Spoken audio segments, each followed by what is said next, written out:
आनंद। अंजलि की उम्र लगभग 30 साल हो चुकी थी। वो एक स्कूल में टीचर की जॉब करती थी। अंजलि के घर में उसकी माँ के अलावा उसका छोटा भाई और भाभी भी रहा करते थे। 30 साल की उम्र होने के बाद भी अंजलि की अब तक शादी नहीं हुई थी। इस बात को लेकर अंजलि की माँ रुक्मिणी देवी काफी परेशान रहा करती थी। माँ, मैं स्कूल जा रही हूँ, जरा मेरा टिफिन तो दे दीजिए। अब क्या पूरी जिंदगी मैं तुझे टिफिन बनाकर देती रहूंगी? अरे कुछ सोचा भी अपने बारे में या बस ऐसे ही? क्या माँ, सुबह सुबह फिर वही बातें लेकर बैठ गई। माँ गलत क्या कह रही है अंजलि दीदी? इतनी उम्र हो चुकी है आपकी, माँ कब तक आपकी सेवा करती रहेंगी? भाभी, मैंने माँ को कब कहा कि मेरी सेवा करो? वैसे भी अपना टिफिन मैं खुद तैयार कर लेती हूँ, बस टेबल से उठाकर देने को ही तो कहा था। वैसे अंजलि दीदी, देखा जाए तो टिफिन उठाकर देने की उम्र तो आपकी है। आपका अपना घर परिवार बच्चे होते तो ये जिम्मेदारी आज आप पूरी कर रही होती। एक बात मेरी समझ में नहीं आती, अगर मेरी शादी नहीं हुई तो इसमें मेरी क्या गलती है और तुम सब लोग मेरे पीछे क्यों पड़े रहते हो? अरे कुछ कहना क्या पीछे पड़े रहना होता है? अपने छोटे भाई को देख, तुझसे 3 साल छोटा है लेकिन 2 बच्चे खेल रहे हैं आंगन में। मुझे आप लोगों की कोई बात नहीं सुननी, जा रही हूँ मैं। और आप में से किसी को मेरा कोई काम करने की जरूरत नहीं है, मैं खुद संभाल लूंगी। इतना कहकर अंजलि वहां से चली जाती है। शाम को जब अंजलि अपने स्कूल से लौटकर घर वापस आती है तो उसने देखा कि पड़ोस वाली निर्मला चाची वहां पर बैठी हुई थी। क्या बात है अंजलि बिटिया, नौकरी करके वापस आ गई? जी चाची जी, कैसी हैं आप? मैं तो ठीक हूँ बेटा, तुम बताओ शादी के बारे में कुछ सोचा या नहीं? अरे रहने दीजिए ना, इससे तो शादी की बात करना ही बेकार है। कुछ भी कहो तो गुस्सा करती है, बात बात पर आंखें दिखाती है। माँ, आप ऐसा क्यों कह रही है? मैंने कब आप पर गुस्सा किया? अरे अंजलि बेटा, तुम्हारी माँ ठीक ही तो कहती है। 30 की होने आई हो, अब तुम्हें भी शादी वादी कर लेनी चाहिए। चाची जी, आप तो ऐसे कह रही हैं जैसे शादी करने से मैंने मना किया हो। रहने दीजिए निर्मला चाची, हमारी अंजलि दीदी को अभी तक उनकी पसंद का दूल्हा नहीं मिला ना, इसीलिए वो शादी नहीं कर रही। भाभी, ऐसी कोई बात नहीं है। अरे तो फिर क्या बात है? तुम्हारी माँ ने तुम्हारे लिए इतने रिश्ते ढूंढे लेकिन तुम्हें कोई पसंद ही नहीं आता। क्या है ना चाची जी, हमारी ननद रानी नौकरी जो करती है ऐसे ही थोड़ी ना किसी को पसंद कर लेंगी।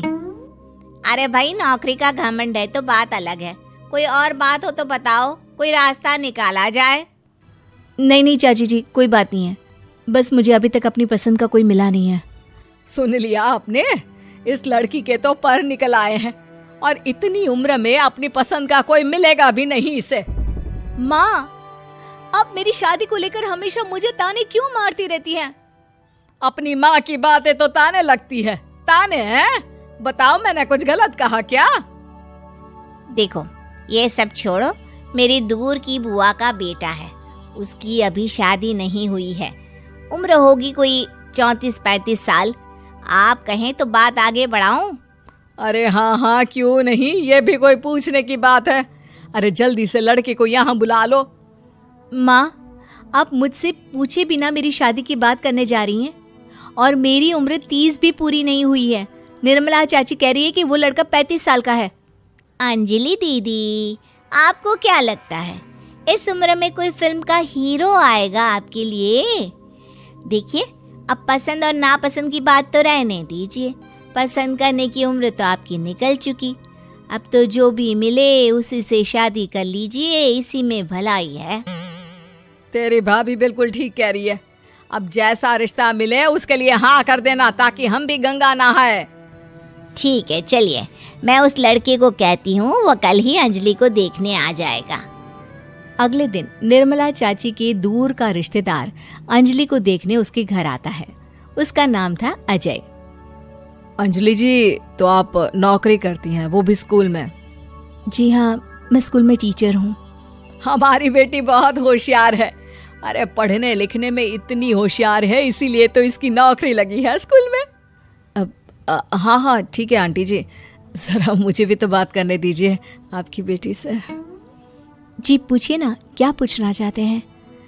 अंजलि मैडम, ये तो बताइए कि आपने अभी तक शादी क्यों नहीं की? बस ऐसे ही, कहीं कोई रिश्ता पसंद नहीं आया इसलिए। लेकिन क्या मैं आपसे पूछ सकती हूँ कि आपने शादी क्यों नहीं की? अंजलि, क्या कर रही हो तुम? लड़कियों को इस तरह की बातें नहीं शोभा देती। रहने दीजिए आंटी जी, आपकी बेटी काफ़ी पढ़ी लिखी है, मैं उनके सवाल का जवाब दे ही देता हूँ। वो क्या है ना, मुझे भी अभी तक अपनी पसंद की कोई लड़की नहीं मिली। अच्छा, कोई बात नहीं। वैसे आपकी तनख्वाह कितनी है? कितना कमा लेती हैं महीने का? जी यही कोई 25,000 महीने। बस 25,000?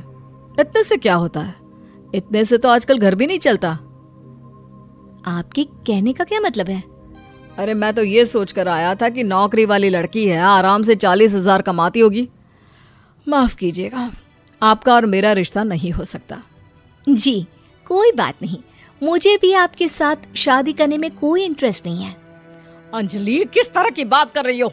घर आए रिश्ते को ठुकरा रही हो तुम। दीदी, अब इस उम्र में आपको इतनी अकड़ नहीं दिखानी चाहिए। अच्छा खासा रिश्ता हाथ से निकल गया, कहीं ऐसा ना हो कि जिंदगी भर कुंवारी ही रह जाओ आप। कुछ दिन और ऐसे ही निकल जाते हैं और अंजलि की शादी कभी नहीं होती। अंजलि के परिवार वाले बिंदास उसे ताने मारते रहते हैं, लेकिन अंजलि एक बड़ी नौकरी की तैयारी करती है और उसमें सिलेक्ट होने के बाद अंजलि को एक बहुत बड़ी नौकरी मिल जाती है। अब तो दीदी के नखरे और भी ज्यादा बढ़ जाएंगे भाई, अब तो इतनी बड़ी नौकरी जो लगी है, अब इनकी शादी होने से रही। माँ, मुझे नौकरी के लिए दूसरे शहर जाना पड़ेगा। आप जानती हैं ये बहुत बड़ी जॉब है और इसमें पैसे भी बहुत ज्यादा मिलेंगे। अच्छा, कितने पैसे मिलेंगे बेटा? माँ, मुझे हर महीने 90,000 सैलरी मिलेगी। क्या? अरे वाह वाह, ये तो बहुत अच्छी बात है। लेकिन फायदा क्या? कितने भी पैसे मिले, शादी तो हुई नहीं ना तुम्हारी। अंजलि नौकरी करने के लिए दूसरे शहर में चली जाती है और जब कुछ महीनों के बाद वो वापस घर आती है तो उसे अपने पति के साथ देखकर उसके घर वाले हैरान रह जाते हैं। अरे अंजलि, तूने शादी कर ली और हमें बताया तक नहीं। और दामाद जी करते क्या है? इतनी बड़ी कार है उनकी। माँ, मैं आपको सब कुछ बताना चाहती थी, लेकिन आप सबके ताने सुनकर बहुत दुखी हो गई थी और इसलिए मैंने अपनी पसंद से शादी कर ली। मेरे पति मेरे साथ ही ऑफिस में नौकरी करते हैं और बहुत बड़े अफसर हैं। और एक बात बताऊं माँ, आज मैं बहुत खुश हूँ।